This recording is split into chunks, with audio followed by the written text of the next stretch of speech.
సర్వీస్‌కి కూడా ప్రభువైన యేసుక్రీస్తు నామములో వందనాలు తెలియజేస్తున్నాను. ప్రియులారా, ఆరాధనలకు వెళ్ళకపోయే ముందు చిన్న ప్రార్థన చేసుకుందాం. అందరం కళ్ళు మూసుకున్నట్లయితే. యేసుక్రీస్తు ప్రభువా, ఈ ఉదయకాల సమయంలో సంఘంగా, సమూహంగా మమ్మల్ని ఇక్కడ గ్యాదర్ చేస్తున్నారు. నీకు వందనాలు. పరిశుద్ధాత్మ దేవ, ఈ సమయంలో మీ సన్నిధి మాతో ఉంచి మరి మా హృదయాలను సిద్ధపరచండి.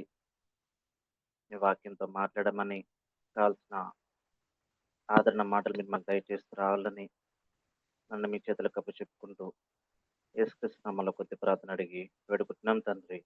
ఆమేన్.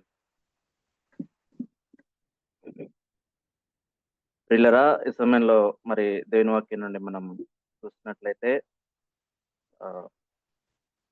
ఆదికాండం 16వ అధ్యాయము 13, 14 వచనాలు మనం చదువుకుందాము. Genesis 16th chapter 13th and 14th verses మనం చదువుకునే ఆత్మకి వెళ్దాం. అది చూస్తున్న దేవుడవు నీవే అను పేరు తనతో మాట్లాడిన యెహోవాకు పెట్టెను. ఎలయనగా నన్ను చూసిన వాణ్ణి నిన్నెక్కడ చూచితిని కదా అని అనుకొనెను. అందుచేత ఆ నీటి బుగ్గకు బేయర్ లహోయేరి అని పేరు పెట్టబడెను. అది కాదేశును బేరెత్ మధ్య ఉన్నది.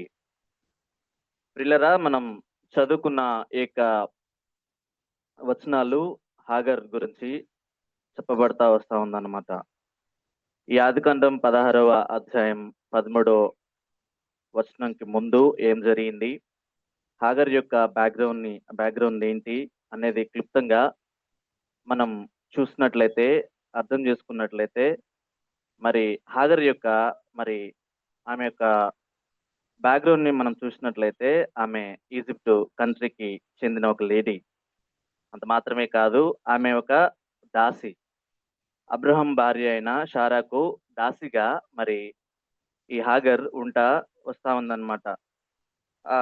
అబ్రహం కుటుంబంలో ఈ హాగర్ ఏ విధంగా మరి జాయిన్ అయిందంటే, మరి ఎలా అబ్రహం కుటుంబానికి ఈమె వచ్చింది అనంటే, ఒకసారి మనం అర్థం చేసుకున్నట్లయితే, దీనికంటే ముందు ప్రీవియస్ చాప్టర్స్ ఒకసారి వెళ్ళినట్లయితే, 75 సంవత్సరాల వయసులో మరి జెనసిస్ 12th చాప్టర్ లో ఉంటది అధ్యాయంలో, అబ్రహాంని దేవుడు మరి పిలుచుకుంటా వస్తాడనమాట. అబ్రహాం ఉంటున్న మరి అదే 12th చాప్టర్ లో మరి అబ్రహాం ఉంటున్న ప్రదేశంలో కరువు రావడం, అక్కడ నుండి ఐగుప్తు దేశానికి ఆయన వలస వెళ్ళడం, అక్కడ జరిగిన పరిస్థితులు మనకు తెలుసు. ఫరో షారాన్ని బట్టి కొంత సంపద, దాసుల్ని, పనికెత్తల్ని ఇవ్వడం మరి జరుగుతుంది అనమాట. తర్వాత స్టోరీ మనకు తెలుసు. ఆదికాండం 15వ అధ్యాయంకి వచ్చేసరికి దేవుడు అబ్రహాంకి ఒక వాగ్దానం చేస్తాడు. ఏమనంటే, నీకు సంతానం కలగజేస్తానని, నీకు కొడుకునిస్తానని, నక్షత్రం తేరు చూసి లెక్కించలేనంతగా నీ సంతానాన్ని వృద్ధి చేస్తానని దేవుడు అబ్రహాంకి వాగ్దానం ఇచ్చినట్లుగా మనం 15th చాప్టర్ లో మనం చూడొచ్చు ప్రియులరా. అప్పటికే మరి దేవుడు వాగ్దానం చేసి 10 years అయిపోతుంది. అప్పటికి 75 సంవత్సరాల వయసులో అబ్రహాముకి దేవుడు వాగ్దానం చేస్తాడు. 10 years గడిచిపోతుంది. ఆ సమయంలో అబ్రహాం వయసు 85 సంవత్సరాలుగా వస్తా ఉంది. ఈ 16th చాప్టర్ కి వచ్చేసరికి మరి అబ్రహాము దేవుడు ఇచ్చిన వాగ్దానాన్ని మరచి తన భార్య షారాయి ఆయనను రాంగ్ గైడ్ చేయడాన్ని బట్టి షారాకు దాసిగా ఉన్న హాగర్ను అబ్రహాంకు భార్యగా షారా ఇవ్వడము, హాగర్తో అబ్రహాం వెళ్ళడము, తర్వాత హాగర్ గర్భం దాల్చడం జరుగుతుంది అనమాట. ఈ సినారియో అంతా కూడా 16th చాప్టర్ మొదటి 13 వచనాల్లో వస్తా ఉంది. హాగర్ కన్సీవ్ అయిన తర్వాత తన యజమానురాలైన షారాను నీచంగా చూడడం ఆమె మొదలు పెడతా వస్తుంది. ఆ పరిస్థితిని తట్టుకోలేని షారాయి కోపంతో మరి గర్భంతో ఉన్న హాగర్ను బాధ పెట్టడము, శ్రమ పెట్టడం లాంటివి చేయడం ద్వారా ఆ శ్రమను మరి హాగర్ తట్టుకోలేని పరిస్థితుల్లో గుండా వెళ్తా వస్తా ఉన్నప్పుడు అరణ్యంలోనికి, ఆమె అడవిలోనికి మరి పారిపోయినట్లుగా మనం దేవుని వాక్యంలో మనం చూడొచ్చు ప్రియులరా. ఈ సిచ్యువేషన్ లో ఆమెను ఒకసారి మనం గమనించినట్లయితే, ఒకసారి అర్థం చేసుకున్నట్లయితే, ఆమె ఒంటరిగా వస్తా ఉంది. పైగా గర్భంతో ఉంది. తనకంటూ తన వాళ్ళు ఎవరు కూడా తన దగ్గర లేరు. ఎడారి ప్రాంతంలో నీళ్లు దొరకని పరిస్థితిలో ఉంది. తనని పట్టించుకునే వారు కూడా అక్కడ ఎవరు లేరు. ఒక నీటి బుగ్గ యొద్ద కూర్చొని నిస్సహాయ పరిస్థితుల్లో, దిక్కుతోచని పరిస్థితుల్లో హాగర్‌ని మనం చూడొచ్చు ప్రియులరా. ఆ సమయంలో, ఆ సందర్భంలో ఆమెను, హాగర్‌ను, అట్లాంటి సిట్యుయేషన్‌లో ఉన్న హాగర్‌ను దేవుడు కనుగొన్నాడు. దేవుడు ఆమెతో మాట్లాడుతూ వచ్చాడు. ఆ సందర్భంలో హాగర్ ఈ విధంగా అంటా వస్తా ఉంది. ఆదికాండం 16వ అధ్యాయము 13వ వచనంలో ఈ విధంగా ఆమె అంటా వస్తా ఉంది. చూచుచున్న దేవుడవు నీవే అంటూ దేవుడికి ఒక పేరు పెడతా వస్తా ఉంది. దానికి అర్థం ఏంటంటే ఎల్రోహి. దాని అర్థం అంటే నన్ను చూచుచున్న దేవుడవు నీవే అన్నక్కడ మరి హాగర్ చెప్పినట్లుగా మనం చూడొచ్చు ప్రియులరా. నిజంగా జనరల్ గా మనం ఆలోచించినట్లయితే ఆ పరిశుద్ధ గ్రంథంలో కొంతమంది భక్తులు ఆయా ఆయా విల్డర్నెస్ పరిస్థితుల గుండా వెళ్తా వస్తా ఉన్నప్పుడు ఆయా అనుభవాన్ని ఆ యొక్క సిచ్యువేషన్ బట్టి మరి నేమ్స్ పెడతా వచ్చినారు. ఫర్ ఎగ్జాంపుల్ మనం సామ్యుయేల్‌ని మనం చూడొచ్చు. ఇజ్రాయెల్ ప్రజలు ఫిలిస్తీన్లతో యుద్ధం గెలిచిన తర్వాత షెనేకుకు మరియు మిస్పాకు మధ్యలో ఒక బలిపీఠం కట్టి దానికి మరి అక్కడ సమూయేల్ ఎబ్నేజర్ అనే పేరు పెడతా వస్తా ఉంటాడు. దాని అర్థం ఏంది అని అంటే మనకు దేవుడు ఇంతవరకు సహాయకుడు అని అర్థం అన్నమాట. రెండో ఎగ్జాంపుల్ గా అబ్రహాంను మనం తీసుకోవచ్చు. యెహోవా ఈరే అని ఆయన పేరు పెడతా వచ్చినాడన్నమాట. అంటే దేవుడు చూచుకునెను. అంటే కష్టతరమైన పరిస్థితుల్లో అబ్రహాం జీవితంలోనికి వచ్చినప్పుడు లైక్ తన యొక్క ఒక్కగానొక కొడుకుని సాక్రిఫైస్ చేయాల్సిన పరిస్థితి మరి అబ్రహాంకు వచ్చినప్పుడు తర్వాత జరిగిన పరిస్థితులు మనకు తెలుసు. ఆయన జీవితంలో క్లిష్టతరమైన అతి కఠినమైన పరిస్థితిని ఎదుర్కొంటున్న తర్వాత మరి దేవుడు ఆయనకు సమాధానం ఇచ్చిన తర్వాత ఆయనకు ఆ చోటికి మరి యెహోవా ఈరే అని పేరు పెడతా వస్తున్నాడన్నమాట. ఈ విధంగా మరి బైబిల్‌లో అనేక మంది భక్తులు మరి దేవుడికి ఆయా పేర్లు ఆ సందర్భాన్ని బట్టి వాళ్ళు వెళ్తున్న విల్డర్‌నెస్ గుండా పరిస్థితులను బట్టి మరి పేర్లు పెడతా ఉదాహరణ లైక్ మోషేని కూడా మనం చూడొచ్చు. యెహోవా నిస్సి అని మరి ఆయన పేరు పెడతా వచ్చినప్పుడు ఇలా పరిశుద్ధ గ్రంథంలో కొంతమంది భక్తులు వారి వారి అనుభవాల గుండా వెళ్తా ఉన్నప్పుడు నేమ్స్ పెడతా వస్తున్నారు. ఇప్పుడు మనం చదువుకున్న వాక్య భాగంలో కూడా చదువుకున్నాం కదా. She is lady. ఆమె ఐగుప్తురాలు, అన్యురాలు, ముఖ్యంగా దాసి, స్లేవర్ ఉమెన్ గా మనం చూడొచ్చు. ఆమె ఎదుర్కొన్న విల్డర్నెస్ పరిస్థితిని బట్టి ఆ సందర్భంలో ఆమె ఎదుర్కొన్న అనుభవంలో నుండి ఆమె దేవునికి ఒక పేరు పెట్టింది. ఏమని పెట్టింది అని అంటే చూచుతున్న దేవుడవు నీవే అని ఆమె ఇక్కడ మరి పేరు పెడతా వచ్చిందనమాట.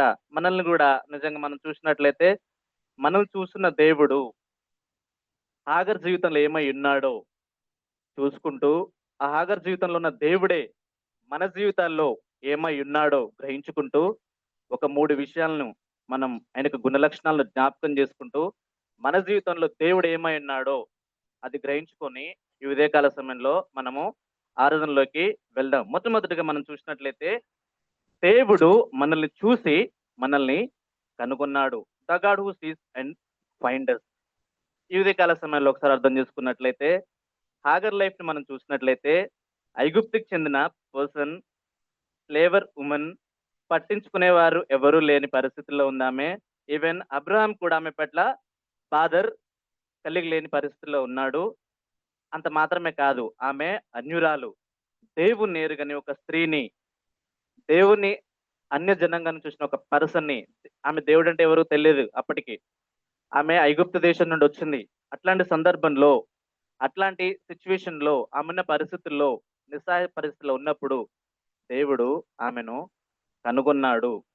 దేవుడు ఆమెను చూస్తా వస్తున్నాడు ప్రియులరా. సేమ్ మన జీవితాలు మనం చూసుకున్నట్లయితే ఒకప్పుడు ప్రభువును ఎరుగక మునుపు మన పరిస్థితి గుండా అంతే అంటే అన్యులుగా నిజమైన జీవం కలిగిన దేవుడు లేని జనాంగంగా దేవుని జీవితంలో మనం జీవిస్తా ఉన్నప్పుడు, మన ఇష్టానుసారంగా మనం జీవిస్తా ఉన్నప్పుడు, నిజమైన దేవుడు ఎవరో తెలుసుకోలేని దౌర్భాగ్య పరిస్థితుల్లో, పాపంలో, శాపంలో మన ఇష్టానుసారంగా మనం తిరుగుతా ఉన్నప్పుడు, ఆయన్ని మనం వెతకలేదు గానీ, ఆయన్ని మనం చూడలేదు గానీ, ఆయన్ని మనం కనుగొనలేదు గానీ, దేవుడు నిన్ను, నన్ను, మనల్ని చూస్తా వచ్చినాడు. దేవుడు నిన్ను, నన్ను, మనల్ని కనుగొంటా వస్తా వచ్చినాడు. అంత మాత్రమే కాదు, ఆయన మన యెడల తన ప్రేమను వెల్లడిపరుస్తా వచ్చినాడు. ఆ విషయాన్ని బట్టి ఉదయకాల సమయంలో ఆయనను మనము ఆరాధన చేసే వారిగుండాలి. ఆయన తన ప్రేమను ఎలా కనపరిచాడో తెలుసా ప్రియులరా? నిజంగా ఒకసారి మనం అర్థం చేసుకున్నట్లయితే, రోమపత్రిక 5వ అధ్యాయం 6వ వచనం, 8వ వచనం ఒకసారి మనం చూసినట్లయితే, ఏలయనగా మనమింకను బలహీనులమై ఉండగా, క్రీస్తు యుక్తకాలమున భక్తిహీనుల కొరకు చనిపోయెను. 8th వర్స్‌లో మనం చూసినట్లయితే, అయితే దేవుడు మన యెడల తన ప్రేమను వెల్లడిపరుచుచున్నాడు. ఎట్లనగా మనమింకను పాపలమై ఉండగానే క్రీస్తు మన కొరకు మరి చనిపోయినట్లుగా దీని వాక్యంలో మనం చూడొచ్చు ప్రియులారా. నిజంగా ఈ ఉదయకాల సమయంలో మనమందరం కూడా ఈ విధంగా కూర్చొని సజీవ లెక్కలో ఉన్నామంటే, మనమేదో ఆయన వెతకమని కాదు. మనమేదో ఆయన ప్రేమించమని కాదు. మనమేదో మంచివారమని కాదు. నిజంగా మనం చూసుకున్నాం గదా! భక్తిహీనులైన మనల్ని, దౌర్భాగ్యులమైన మనల్ని, దేవుడు నిజమైన దేవుడు కలిగి లేని మనల్ని, నిజమైన దేవుణ్ణి మరిచి, సృష్టికర్త అయిన యేసుక్రీస్తు ప్రభువును మరిచి, సృష్టాన్ని పూజిస్తున్న మనల్ని దేవుడు వెతికాడు. హాగర్‌ని ఏ విధంగా అయితే వెతికాడో, దేవుడు నిన్ను నన్ను గూడా మనల్ని వెతుకుతూ వచ్చినాడు. దేవుడు మనల్ని చూస్తా వచ్చినాడు. నాకనిపిస్తది ఎప్పుడు ఆహ్, నిజంగా మన హృదయాంతరంగ స్థితి తెలిస్తే ఎవరు మన వైపు చూస్తరు? ఎవరు మనల్ని ప్రేమిస్తరు? ఎవరు మనతో స్నేహం జేస్తరు? అనిపిస్తదనమాట నిజంగా. దేవుడు మనల్ని చూసాడు. మనల్ని చూసాడు. దేవుడు మనల్ని ప్రేమించాడు కాబట్టి, తన ప్రియకుమారుడైన మన ప్రభువైన యేసుక్రీస్తు ప్రభు చిందించిన రక్తం ద్వారా, ఆయన చేసిన శిలువ బలియాగం ద్వారా మనకు రక్షణొచ్చింది ప్రియులారా. ఆయన కుమారులను కుమార్తెలుగా దేవుడు చేసుకుంటూ వస్తున్నాడు. అందుని బట్టి మనము ఉదయకాల సమయంలో ఆయనను ఆరాధించే బదులమైనామని నేను మీకు జ్ఞాపకం చేస్తాను ప్రియులారా. అందుకే బైబిల్‌లో ఒక మాటుంటది. యెహోవా దేవుడుగా గల జనులు ఏందంట? ధన్యులు. ఒకప్పుడు దేవుడు లేని జీవితంగా దేవుడు లేని జీవితాలను మనం గడిపిన పరిస్థితిలో ఉన్నప్పుడు, నిజమైన దేవుడు మన జీవితాల్లో లేనప్పుడు, మరి మన ప్రభువైన యేసుక్రీస్తు ద్వారా తండ్రి అయిన దేవుడికి కుమారులుగా, కుమార్తెలుగా ఉండే అవకాశాన్ని దేవుడు మనకు ఇస్తా వచ్చినాడు. నిజంగా we are all blessed people. అందుని బట్టి ఈ ఉదయకాల సమయంలో ఆయనను మనము ఆరాధన చేసే వారిగా ఉండాలి ప్రియులరా. నిజంగా ఒకసారి మనం అర్థం చేసుకున్నట్లయితే, రెండవదిగా మనం చూసినట్లయితే దేవుడు మరి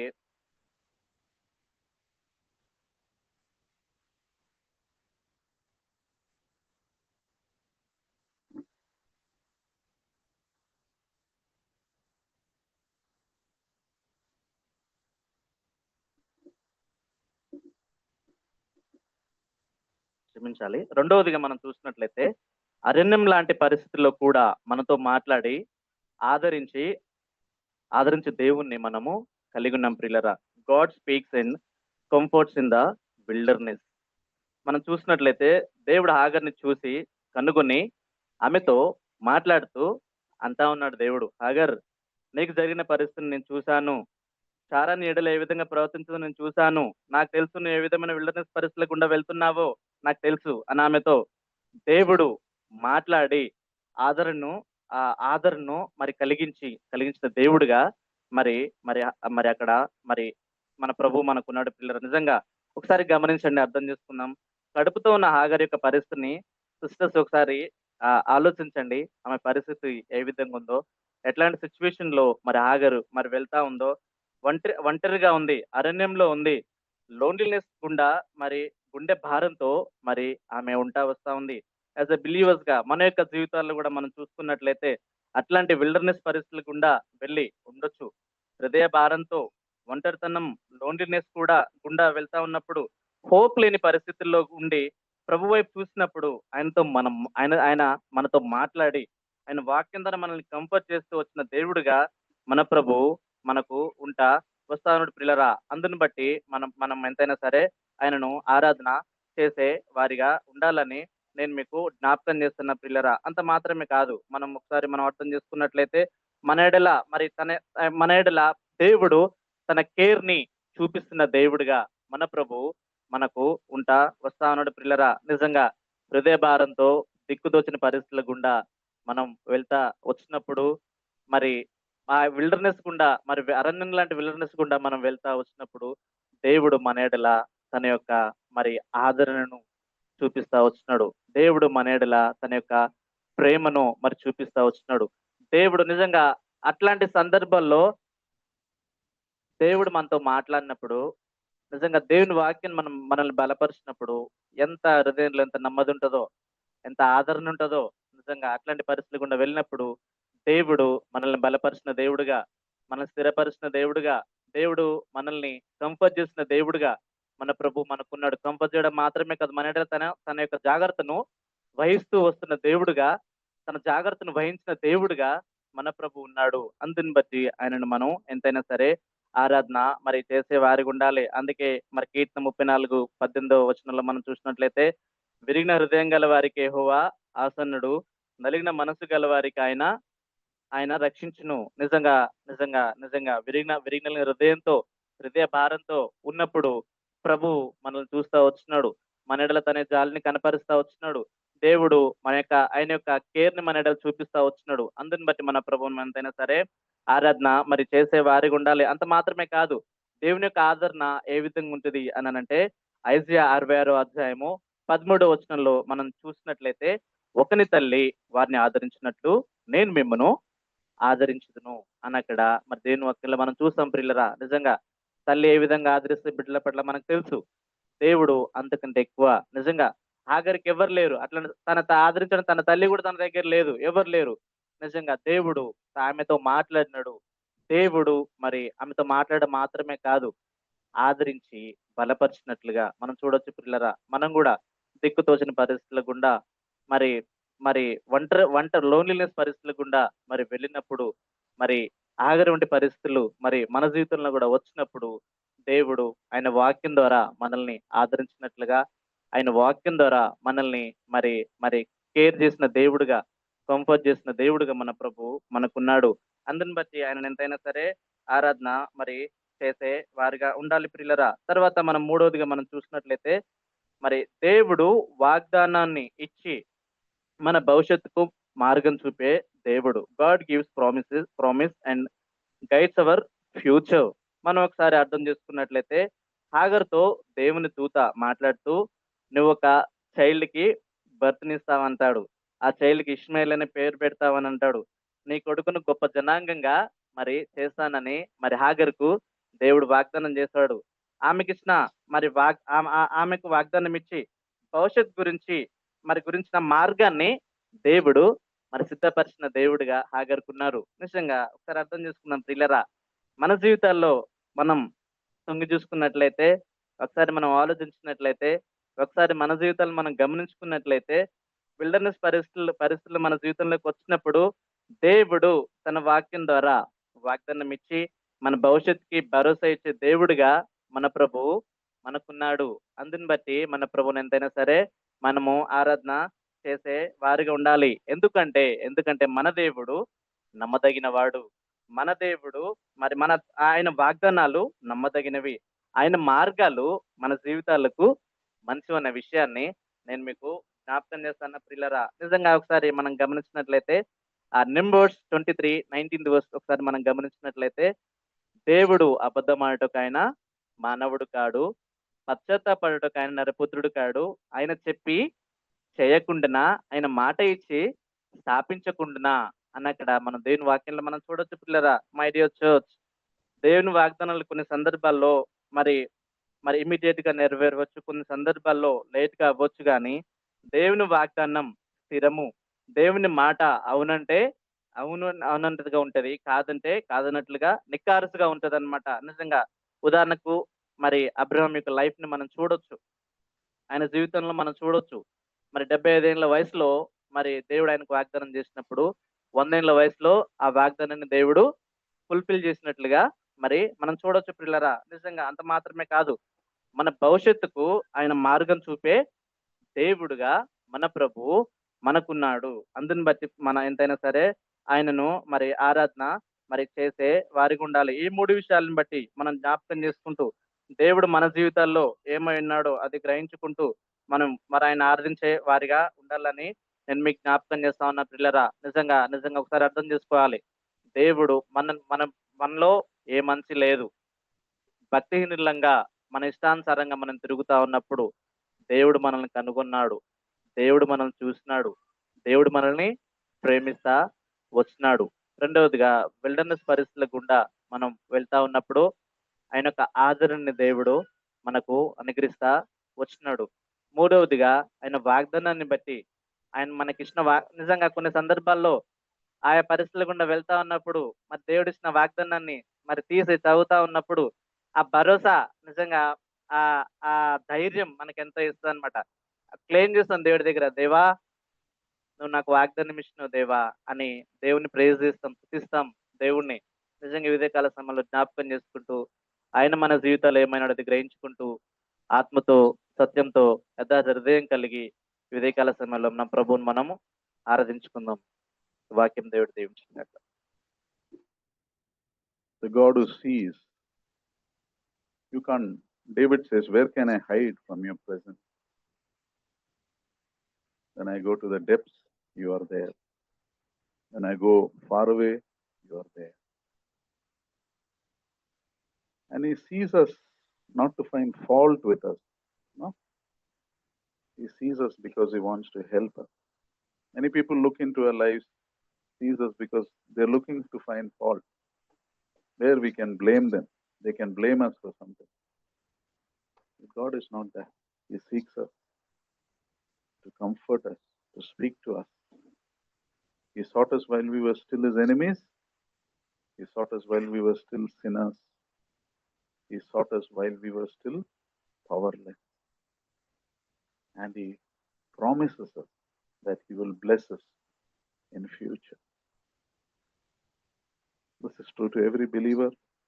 Our job is to stay close to him. Let us take this time to worship God. Father, we thank you for this time that you've given us, and thank you for this wonderful reminder that you are a God who sees. And you see us, you seek us to find us in our own lives. You saw our sin, you saw our helplessness, you saw our rebellion, yet you sought us and you brought us by the blood of your precious Son while we were still enemies. Thank you for so great a love. Thank you that you are a God who speaks to us and comforts us in our wilderness. And not only that, as if that is not enough, you speak about our future. Future that will prosper us, that will bless us. And what do you require of us, Lord? That we walk humbly before you, love the truth, live for your glory. And that is our worship, Master. Not the words we speak, but the life we live, which includes the words also. Help us to live that life, that our lives may be pleasing in your sight. Our lives may be a worship in your sight. Thank you, Lord. In Lord Jesus' most precious name we pray. Amen.